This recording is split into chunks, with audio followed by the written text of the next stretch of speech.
Hi, I'm Ashley. And I'm Bree. We're the PR team Behind the Theatre Downstream. For our 6th season, we wanted to get to know the people behind the characters. We wanted to get real.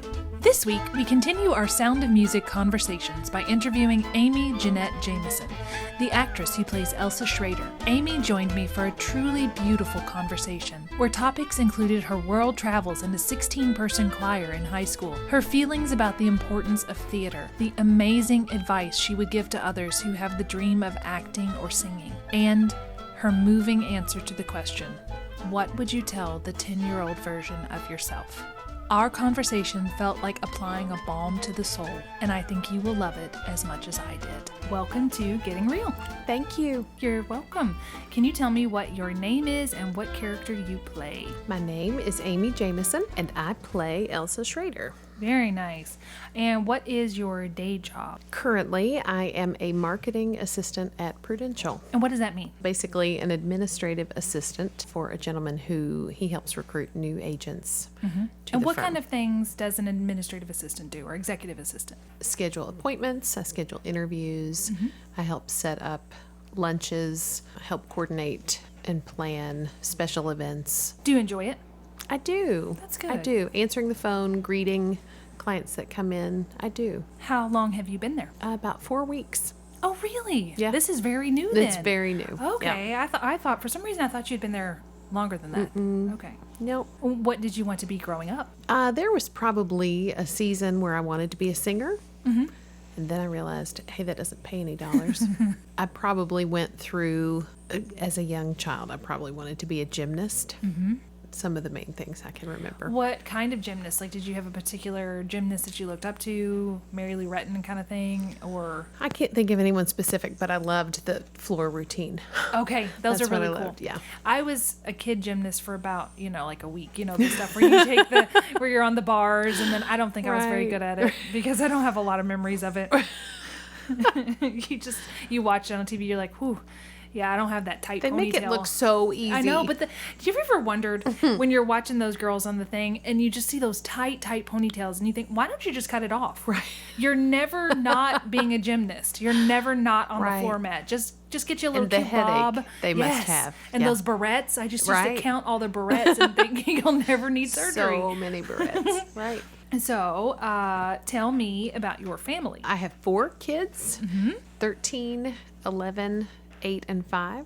I have 1 boy who's the oldest and 3 girls. I stayed at home for 13 years and we homeschooled for 8 years. That's a rock star. Well, thank you. It is. It doesn't pay a lot, but it was it kept me busy for sure. Yes. What was your favorite subject to teach them? Probably English, grammar. That's what is most comfortable for me. I'm not very good at the grammar. I never have been. It's always been difficult for me. Spelling, that Yeah. kind of thing. My oldest, we've had, like he'll try to challenge me. Hey, Mom, do you know how to spell? Whatever. And I'll get it every time. It's just something that comes, it's not because I'm so great. It's just something that comes more easily to me, than numbers. Yeah, me too. And so he would get so frustrated because I would get it every time. So does he break out the dictionary and just point to a word? No, I don't know where he's come up with them, but we kind of start this thing where we'll notice when there are misspellings or typos in publications. Oh, yes. And I try to explain to them, we are not passing judgment. Right. But people do inherently, when they see something not spelled correctly, they will pass a judgment. Yes, they will. And so I just wanted to teach them to try to present themselves as Professionally as possible. Yeah. Yep. Do you have any hobbies or hidden talents? Probably baking. Okay. I'm not as skilled as some people are, but I love it and love to, bake from scratch when I have time and money to do it. Do you watch the Great British Baking Show? I don't. You don't? No. Do you watch any cooking shows? I have one of my girls was watching the junior chef's show? Oh, the Gordon Ramsay thing? Maybe. Was that it? It was like a timed, competition. It could have been Gordon Ramsay because I saw online. Chopped. Yeah. Chopped Junior. Maybe that was it. It's something where people talked about at what point does Gordon Ramsay begin to hate you? Because he's so sweet to these little kid chefs and he's so right. encouraging. And then they get the adults in there and he's screaming at them Right. and cussing at them. They're like, when do you cross the line to earning his ire? Right. This was a sweet it was, 3 kids, and they really were very talented. And my girl loved to watch it, and that was a fun thing we watched together. That's cool. What is something that people may not know about you? I have traveled. Okay. When I was in high school. I haven't done it as an adult, unfortunately, but I've traveled to Russia and New Zealand, and actually those were opportunities through singing. Oh, really? So tell me about that. What was that? We traveled to, when I was a sophomore in high school, I traveled to Russia. Is this with your school choir? Okay. And where did you go to school? I went to Atherton High School Where's that? in Louisville. Okay. And that was an amazing trip. And it was right after, I guess that would have been, oh gosh, I'm not going to remember. That would have been like in 91-ish. Okay. And 92 maybe. Right. Oh gosh, I'm giving my age. It's okay. All of those that can do math. But it was right after all of the big uprising in Russia when it went from USSR to Russia. And so it was, I didn't realize it as a fairly naive high schooler, but fairly tumultuous time to be traveling to such a place. Was that safe for you guys? Who knows? We did not encounter any issues when we were there. Maybe that's why the flights were cheaper. Well, right. Right. We got They're like, just let the kids go. $45, it's fine. Your teacher's like, this is amazing. Everything's fine. We saw really incredible stuff. We went to some beautiful museums, sang in some really like acoustically live places. It's a 16-voice choir that I was in, and oh, that's not very many. it was 4 per part, and it was just a really outstanding experience. So we would travel abroad every other year. So my senior year, we went to New Zealand, which was so cool. Yeah, just beautiful, green, lots of sheep, but just really breathtaking. Does it make you just kind of want to go, I just need to move to New Zealand and just let this be a sheep farmer? Right. Just get away from the stress. Correct. Yeah. We had a great time. We just had a Did really you have great to time. audition for this choir? I would think so. If it was only and you're a soprano, that's a really tough. How many people did you have to compete against? Do you remember? I do not remember. Okay. You couldn't audition as a freshman. You had to wait till you were a sophomore. But it was just an outstanding group to get to be a part of. It sounds like it. We're going to now transition into some theater basics, starting with what is your acting origin story? And it can be how you got started acting in the wide scale or wide scope, or it can be just Theatre Downstream. I mean, I remember my first, I was in plays in high school and actually middle school too. And so that's where it started. It was the singing that got me into plays, and the acting was really secondary. But so I really haven't done anything like this since I was a senior in high school, and we actually did Into the Woods. Oh, really? What part were you? I was Cinderella.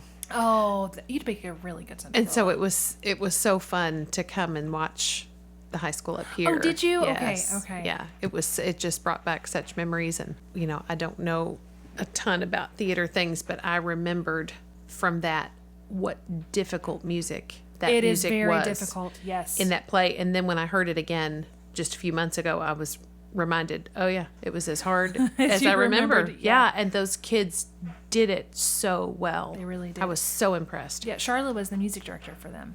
It's incredible. Stephen Sondheim is no joke. That music was difficult, and they did it so well. They really did. Do you have a dream show or a dream role that you would like to do? None that come to mind. I think this is probably as close as it gets for me right now. Just the musical component of it. My character is lighter, I guess. It's not terribly heavy. Certainly there's some serious moments for sure. For that reason, it's just been so much fun. Good. Yeah. I'm glad to hear that. Do you have a certain kind of method for memorizing lines, or one that you've discovered along the way? Yeah, it appears to be reading it just over reading and over. it? I need to see it with my eyes. Like I think some people maybe can hear it. I have to see it, and that seems to be true with all areas. Okay, so you're a visual learner. I appear to be a visual learner. It is easier for me when I see things. So you just kind of what you would do then is just read the script every day. Do you cover? So something that I used to do is take a postcard and I would cover the line, and then I would try to say it, and then I would lower the postcard to see if I got it right. I think what I have done for this one is figure out what scenes I'm in, first of all, and narrow it down to that. And then I just kind of read it over and over and over and kind of learn the cadence of the scene as a whole, kind of where it's going. And I'm just, at some point, I just start, I remember even after auditions and we heard people reading those scenes over and over and over, like you started to just kind of get a feel for what came next. Yeah. And so very naturally. Yeah. Is there anyone that you look up to specifically as an actor or probably just an actor or singer? Is there anybody that you can either do, you can choose locally with the Theatre Downstream, you can say a movie, a singer, however. Is there anybody that you just kind of say, wow, I really appreciate that person's talent? I would say Lauren Daigle. As a singer, she's seems to be a fantastic musician. The quality of her voice, but just also the message of her songs. You know, as far as acting, I'm kind of a pathetic movie watcher. Well, you are a mother of four, so probably it would be a lot of, I don't want to assume, but it might be a lot of Disney characters. Yeah. Or did you think that Elsa in Frozen, man? That's what inspired you to try out for this. Right. You just kept hearing Elsa, and you're like, oh, well, I know that one. I know that girl. You know, the cool, confident ice queen. There we go. It is Elsa. Right. We've made a connection. Both blondes. Blonde, yep. You know, honestly, I remember when I was doing plays in high school, and, you know, again, acting kind of came secondary to me, to the music. And I remember, you know, being in scenes with people who that was a stronger skill for them than me.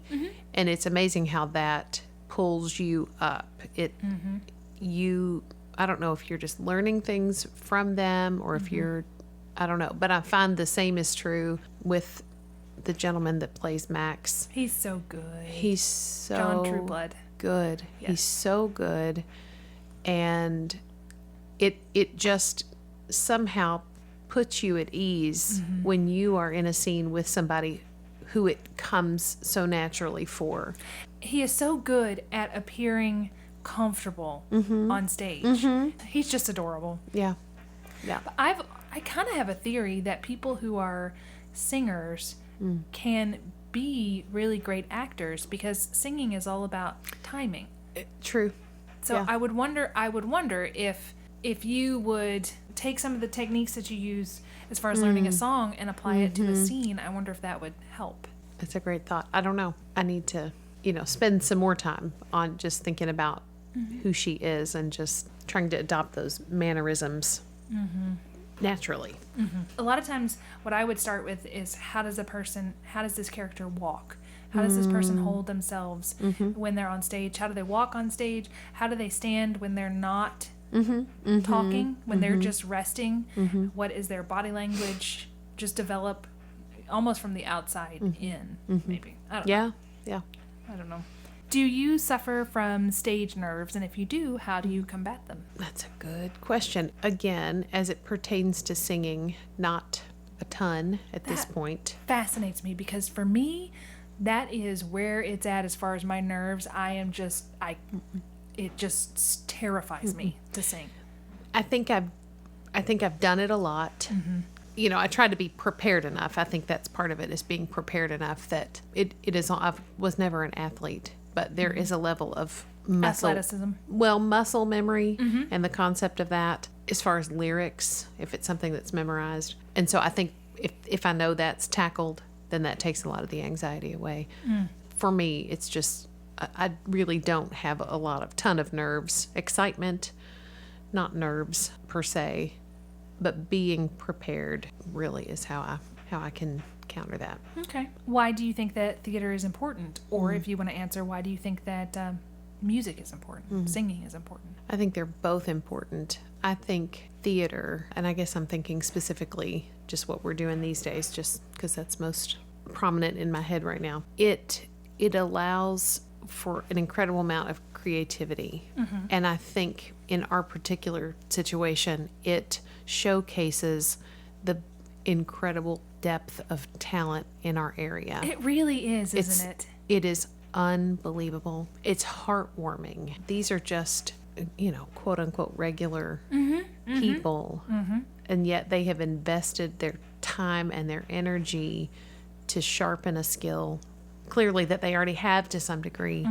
And so I think it's important because there's such a level of bonding that comes within the cast. I think there is a level of therapy that comes in creating together. And that's not even talking about the audience that then comes and gets to benefit from and enjoy the fruit of all that labor. When I decided I wanted to be in theater, I was an audience member. I sat in the back row of this show, and it was a locally written production, a locally written musical. And I was in the back row, and I was like, this is what I want to do. And if I hadn't been that audience member, that had never been anything in my head about theater acting. I'd always wanted to be a movie actor. But, that wasn't going to work out. And when I saw that, I was like, this is something I could do. Right. I had no knowledge. I had nothing, no skills, no knowledge of how to become that. I just said, that's it. Right. That's what I'm going to do. Now, how do I make this happen? And you didn't even, as the audience member, you didn't even witness the camaraderie within rehearsals, with backstage, the months and months and months of all that connecting. You just somehow inherently. I tell the story she's my theater hero, but every year on Susan, her name was Shoemate. Susan Shoemate, her name is now Susan Brooks. On her birthday, I'm like, you're the reason I'm in theater. You're the reason I do it. Because I just saw her acting in this, and I just fell in love. I fell in love with her. I fell in love with what she was doing. Right. And the really cool thing is that was in 1999, I think. And in 2002, I was in Carousel, and I was co-starring with her. Oh, wow. Yes. Wow. Full circle. It was in a short time. Right. Too. To Right. have no idea what you were doing. Right. And then go, all right, I'm going to do this. Right. So I think back then it was a lot of young naivete and say, I don't know that I can't do it. And now I know that I can't do it. So I go, I'm not doing this anymore because I clearly can't do this. And I didn't know that I couldn't do this. And I just did it anyway. But now I know I'm smarter now. So I'm like, I'm not doing that anymore. If you could wave a magic wand and change any one thing about the theater industry, what would you change? More cats on stage. Right. More cats in the audience. Everyone, when they come to see a show, would get a lap cat. Absolutely. That's right. A therapy cat. A therapy cat. Right. Make ticket prices more attainable for the average Joe. I think that prohibits a lot of people, regular everyday folks, from seeing things like, I don't know, The Lion King. Yeah. When you have 4 kids, that's certainly something they would love, and I would love to expose them. They've seen the movie, which is great, but I would love for them to see it not just live, but in a theater setting where they can get to see that creativity and that imagination and that. I hope our ticket prices are attainable because of the different price points. That's one of the things when we started it. That was one of the things I was really passionate about because I had a lot of friends who had lots of children, and they would say, okay, we can't come see your shows. I want to keep a way that people can come. And we just recently, we've been in operation almost 5 years, and I think last year is the first time we raised our prices, but only on some of the seats. We kept the other seats hopefully affordable. Right. So I hope that we don't ever get into that territory where we're not affordable, because that's not something we ever want to do. No. So now we're going to start talking about some Sound of Music specific questions. Why did you want to be a part of this production? Probably mainly because it was a musical, because it is a musical, one that I was familiar with and, just knew the storyline. And do you think that seeing Into the Woods this past spring kind of reignited something inside of you? And you said, I remember that. I want to do that again. Yes, that's a great point. I remembered, high school was a minute ago. And so, but I could still very clearly, that was when I was a senior, and having that Cinderella role was so profound and just was a really big deal. And so, yes, seeing that they were doing it and getting to see it brought back such fond memories. I think there was a scene even that I kind of got real teary because I just remembered doing it, and it was so significant for me. And so maybe it did kind of Well, I'm glad it did. Yeah, thanks. I'm really glad it did. What do you feel like is the most intimidating part of bringing an iconic movie musical to the stage or being cast in a kind of, iconic role? Sure. You don't want to screw it up. Right. Yeah. You don't want to screw it up. Sweet Elsa, she, one thing I didn't realize even when I set out to audition, I guess I realized by the time we got to auditions, but is that she, did not sing in the movie, but Right. does in the play. Yeah, she's got a couple songs. Yeah. Well, no, not solos, but she's got triettes. I just want to pull that off well. What do you think the biggest difference is from movie Elsa to play Elsa? I think she's probably intended to be, what I would love to bring to her is, a little bit of warmth, a little bit of, but I'm not sure she's intended to have much of that. So In the play or in the movie? in the play, I don't know. I feel like she's, I've got cat hair in my nose. To me, I feel like she is so much more fun. yeah, the play. she is. I You're right. really like her. I feel like we would be friends Yeah. in real life. She's a little light. She just really doesn't want to take the politics part very seriously. She is. I think she's more likable in the play. She is pretty sterile in the movie. Yeah. Yeah, just kind of the real ice queen in the movie. So what are you looking forward to the most about being able to play her? The singing? Being on the captain's arm? Probably the singing. The clothes? Right. Getting to do the songs with Max or John, he does bring such a level of fun to it. And Yes. I mean, it's fun by itself. The songs are so that she does get to sing are just fun. I've been singing that one all day today. Don't be just the compromise. That line. Oh yes, I sing that. No way to stop it. Yeah, Is the I sing song. the line about the compromise. Right. Da, da, da, da, da. I've been walking around Yeah. humming to myself. Yeah. So what is your method for getting in the same frame of mind as Elsa? I've tried to think about, and I will do this some more just after our conversation today, but just thinking about what I know about her from the script, that she's a millionaire for one thing. She runs a business. So she is a professional. She is, I think, being very wealthy. She is Confident, self-assured. She's confident. She's refined. She's classy, dignified. She's all the cool things you want to be. composed, right? Composed. Yeah. So is that what you love about her? Yeah. She's put together. She probably has a good sense of style.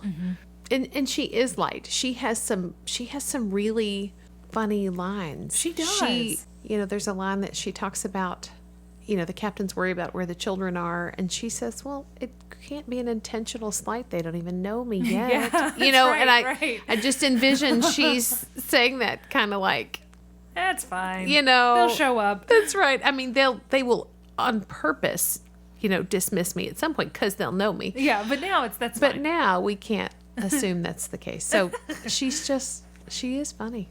What do you think is the hardest part to identify with about her?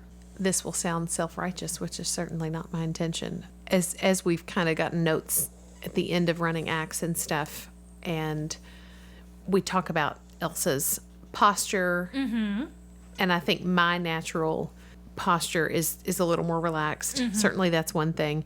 Another thing we've talked about is I tend to lean in Yes. when talking to people Yes. because my personal goal is to give friendly, warm vibes to people. And So it's almost like Amy is a giver and Elsa is a taker. yeah. She people come Yes. to Elsa. Yes. And Amy goes to people. Yeah. So just being mindful of that in my countenance, in my posture. I'll just need to practice it more. But it'll be fun. Yeah. It'll be a fun way to be something that you're not. Sure.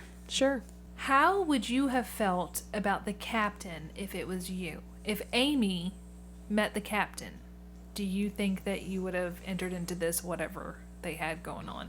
No, he was very. Now we do see some warmth in him come out later on, but initially when we're introduced, he's very stern, very rigid, very structured, and I am some of those things, but certainly not stern or, so no, that would not have been an attractive thing. It's fun to me because for the first time in a while, I'm pretty sure it's just the four of you guys that I'm going to interview to have time to, and the kids will be a video interview later, but I've been able to interview all four of you without you all hearing the other interviews, and none of you would have. No one, like the captain was like, I wouldn't have fallen for Maria. Maria's like, I wouldn't have fallen for the captain. And Robin's like, nah, I don't think I would have. Even Robin's like, I don't think I would have liked Maria. Nice. Yes. Nice. She said she's a little too silly. Aww. But she likes some parts of her. But yeah. It's funny to hear the people from 2019 looking at those people going, I don't think we would have gotten along. No. Yeah. He was pretty. He warmed up with the music. Mm-hmm. You know, that can change anything. He did warm up some. What's your favorite song from the show? There's the one where they sing about the bird, cuckoo, cuckoo. That one is so adorable. The choreography's so adorable. Mm-hmm. But then there's the song that the kids sing at the party, the goodnight song. Oh yeah, that's sweet. But it's Gretel. It's Gretel. Gretel. I mean, it is captivating. Yeah. She's adorable, and she does it so well. And I think it was funny. We were talking at rehearsal the other night that in that particular scene that everyone else could be wearing antlers or red noses, and no one would care. No one will even notice. No one will know. I think one night, maybe in a dress rehearsal, you should come out with a red nose just see if anybody notices. Yeah. Oh, Elsa, you're here too. Oh. Do you have a favorite line? You know, I do. There's a line where the captain is realizing that there is an odd number of adults at the table. Mm-hmm. And he says, we have an odd man. Uh-huh. And Max responds, well, a little odd, but charming. Yes. And it's just fantastic. And the way John It's a very John line. Yes. It's a very John line. It's so good. It's so good. Do you have a favorite rehearsal moment? Just one that comes to mind is, as we've kind of fleshed out the captain's character, he will come up with random nicknames. Captain Von whatever. And he'll fill in the blank. And that's been really fun. Yeah. To see him kind of poke fun at his own character. And that's good, too. You don't want him taking himself too seriously. No, that's been really funny. A couple more Sound of Music questions. Mm-hmm. How do you think our version of the production is bringing something new to the story? Or are we, in your opinion? Well, you know, I'm a little biased, but Elsa gets to sing. I know, she does. And she's really trying to just talk everybody down. Get them off the ledge. Can we just not take ourselves quite so seriously? Yes. Even though she's a businesswoman. Yes. So that's kind of an interesting... I just really like her. I like her element. So you're going to know my answer to this. I think I'll know your answer to it. We've kind of talked a lot during rehearsals about inserting subtext into the show because the lines are kind of sparse, and we've kind of been trying to spice it up a little bit by having some body language and some intention behind some of the lines.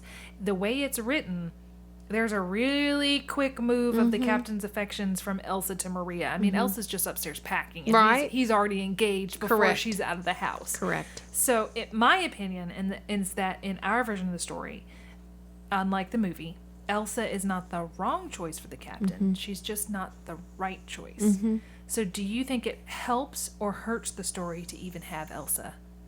Again, like, I'm pretty biased. I think it helps. It's one of those situations where you can't know the light if you haven't experienced the dark. So I'm not saying she's dark, but if you don't see a contrast, if there's nothing to contrast it to, I get that, the relationship with Maria wouldn't be... He might not know he was in love with Maria if he didn't realize he wasn't in love with Elsa. So it's kind of like, well, I feel this way about this person, but I'm supposed to feel this way about Elsa. Right. That's a really good point. You know, I think even though the transition seems quick, there are several lines in several scenes where we're kind of working up to that. Like, he's starting to notice there are some real political differences in opinion. Yeah. She's, again, a little more laid back. He feels very strongly. And so I think it's less sudden than it appears. But he does kind of move on fast. He sure does. She says, I got to finish. Well, I think the line is funny where she says, I need to finish packing. So she was already like halfway packed. 1 foot out the door. Yes. She's like, well, I was kind of figuring this was going to He happen. says, we'll see ya. Yeah. I'll call the car. No, that's fine. I got it. You're- Don't bother. You clearly have other things to do. Yeah. You're busy. Maria's back. Now this, I don't have this written down. This is just something I'm curious about. So if you don't want to answer, it's okay. What do you think happened to Elsa in the scope of, they had to escape? Do you think that she stayed in Austria? Do you think that she made it through, or? I think she had money. So I think she had a tremendous advantage probably over a lot of other people. She and Max kind of talked about how they would just kind of Lay go with low. the flow. They would Yeah. lay low, let it pass over. I think she was a businesswoman. She was confident. I think she did fine. I think she did too. I think she probably even stayed. And I think her money protected her. Yes, I think so too. Why do you think that people should come see The Sound of Music? How much time do you have? As much as you want to give me. Gosh, a million reasons. Some we've touched on. It's local. I think it's, again, it just showcases not just people's talent. That almost just isn't, Enough. it just doesn't say enough, but their passion, the level of sacrifice that they are willing to give for the betterment of the whole, play. But I would really argue for the betterment of the community. Like it is a unifying thing that the community can experience and celebrate and enjoy and just sit back and be entertained. It's not a screen. I think anything we can do to celebrate creativity, celebrate imagination, celebrate, again, just people's talent and energy, it can do nothing but good. I like that answer. Okay, we're going to move on to some rapid fire questions. Okay. And what that means is just tell me the first thing that comes into your mind. There is no wrong answer. There is nothing wrong. Okay. If you could choose the next Theatre Downstream show, what would it be? A musical. Okay. Something that you could sing in. There we go. That's right. Okay. What kind of roles do you prefer? Musical ones. Singing ones. With sopranos. There we go. I don't even care. I can do an alto. Whatever. Oh, can you? Yeah. Oh, cool. Yeah. Range. She's got range. Well. What is the biggest audience you have performed in front of? Well, I have sung at Southeast Christian. That's a pretty big audience. Were you in one of them Easter... listen to my One of dialect. them? were you in one of them Easter pageants? No, I was after that, but I've just in a Sunday service. There's a lot of people there. I didn't do a head count, but there's several. At least 1 million. Right? The beautiful thing, though, is, people are like, how do you do it? Well, because you can't see all those people. No. Also, I would rather sing in a large setting like that than a smaller room of 15 people. That's what Emma said. That is exactly what Emma said. It is more intimate in that smaller space. I used to do Christmas shows at my former church, and we would do, some years like 16 performances, and they were packed. Whoa. So I have no idea how many attended each of those. At least but 1 million. At least 1 million. We'll go with that. We're Sure. going with 1 million. Sure. Okay, these next questions are kind of tied to Sound of Music specifically, and a lot of them are song titles because I was left by myself. And I entertained myself. Okay. In honor of The Sound of Music, what is your worst habit? Because the nuns wear habits. Right. Oh, I pick my cuticles. Ooh. Yeah, don't tell anybody. Shh. Okay, It'll well, stay that'll be between our us. secret. It'll be our secret. No one will know. Okay. If the hills were alive, what do you think they would say to you? Take a nap. We are lush. What's Psalm 23 say? Yes. Right. We are lush and comfy.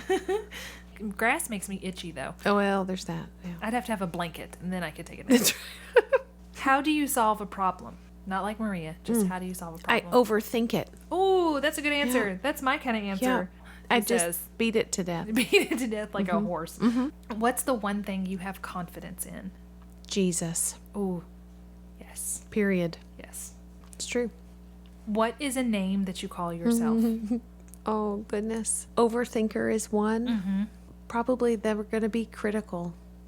So I don't want to say them out loud Okay. and validate them. How far do you think is a fa way to run? Shoot. Any Any amount of running is too far. It's too far. It's too far. It's too far. Can you sew?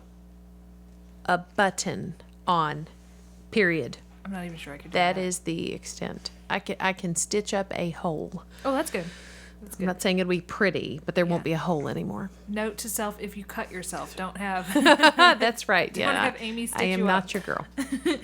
Do you like tea or soda? Oh, Diet Coke. Oh, you and Emma, Oh, the bad dear. Diet Coke. It is bad. It's really bad for you. Yes, I know. But I can't talk. I mean, I drink soda, just Right. not the diet kind. Yeah, I so know. I can be judgmental. It's all bad. I know. It's all bad. Describe yourself in one word when you were 16 going on 17. Dumb. There you go. There you go. What are a few of your favorite things? Things, not people. Okay. So it can be super superficial if you Okay. want. Like one of my favorite things is my waterproof speaker, Bluetooth speaker that I can take into the shower with me Oh, yeah. and listen to podcasts. A few of my favorite things. Okay, so Diet Coke is one. French fries. Oh, they're good. Oh, gosh. I gotta agree with you there. Yeah. They're not people, but my dogs. Yeah, that counts. They are beagles, so when they're home, few of my favorite things. Yep. Not your favorite thing is trying to find your beagle. Oh, not my favorite thing. Why do you think the goat herd was lonely if he was surrounded by all those people? I don't know. I didn't say they were good questions. You I know just what? said Right. they were Well, inspired by songs. I And am that was often- a hard one to try to like put into a question. Right. I am often surrounded by 4 children and You're lonely. and feel lonely. Right. Right. Can you yodel? No. Oh, Yeah. Sorry. that's all right. Tell me something good about you. I love people. I love people. I genuinely care about people. What is your favorite flower? We know the captain liked his Edelweiss. Right. It gets him all choked up. Oh, it does. Gosh, it's such a canned answer, but roses, I really do love roses. I love lilies. They smell delicious. Would you like to climb a mountain, Nope. ford a stream, or follow a rainbow? I'm going to go with rainbow. Because there could be money at the end of That's that. right. That's right. There's always the chance. Right. All right, we are down to the final 3. And this is the same question I've asked everybody on every podcast. Okay. So make them good. Okay. No No pressure. pressure. No pressure at all. Okay. What is your best advice for other actors? Or you could choose singers. Be brave. Do not let your own yucky self-talk cause you to not venture out and try something like this if it's something you want to do, because you will miss out potentially on incredible human connection. You will miss out on getting to see yourself grow in 1,000 different ways that you never anticipated. Just don't let that negative self-talk hold you back. I like that. What would you tell the 10-year-old version of yourself? What I would tell her is that God made you the way He did on purpose, that you were given different skills and talents and personality traits that He needed you to have, that God needed you to have to do very specific works He had for you to do. And people may try to tell you that you're different or too much, and just know who made you and that He doesn't screw up. That's good advice. I think it's something we all need to hear now. Yeah. Not just the 10-year-old version of ourselves. Yep. Okay, final one. If you knew that you could do something without fail, what would you choose to do? Would you become a professional singer? Wow. Because whatever it is, you're going to be just tremendously successful. Right. That would be so fun. That might be one. I would have to think about that. I've always semi-joked that I need to find a job with the title encourager. Yeah. If that could be a job, Yeah. I would apply in a minute. You know, one thing that I, for a little bit, thought, I've always tried to find, like, what would be my dream job? What do I want to do? What do I want to be? And for a while, I thought, I think I would like to be one of the people that does the Make-A-Wish Oh, and helps make people's Yes. dreams come true. as I've been job hunting, that has come up like being a part of that and helping to kind of work, again, the organization administrative side of it. I felt like that would kind of fulfill what I like doing, which sort of is, the theater is kind of doing that too, because I'm able to, in the capacity that I am when I am a director or co-director, is make people's dreams come true, you know, by casting them. Or that kind of I don't know, does that sound like selfish or no? Okay. Self-serving to be like, oh, I'm making your dreams come true, but that's sort of a gift that I feel like I can do. Sure. All right, well, that's all I had. Awesome. Thank you. Anything else you want to say? Go buy your tickets. Yay! Thank you for coming on the show. Thank you for asking. Special thanks to Amy Jeannette Jamison. Next week, we finish our audio interviews with the cast of The Sound of Music by talking to the Mother Abbess, played by Robin Nation.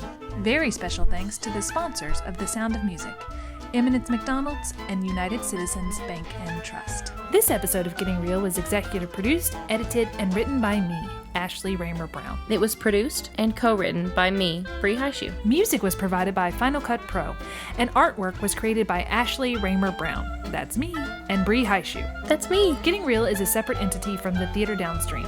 The thoughts and opinions of the hosts and guests are their own and do not reflect the thoughts and opinions of the Theatre Downstream or the sponsors of their shows. Thanks for listening. He helps recruit new agents and things like that, and I'm his assistant. This is what happens. Let me go see what he's doing. Hang on. All right, darling, come here. You need to go to sleep. There. He's had like 3 naps today, so it is literally like toddlers.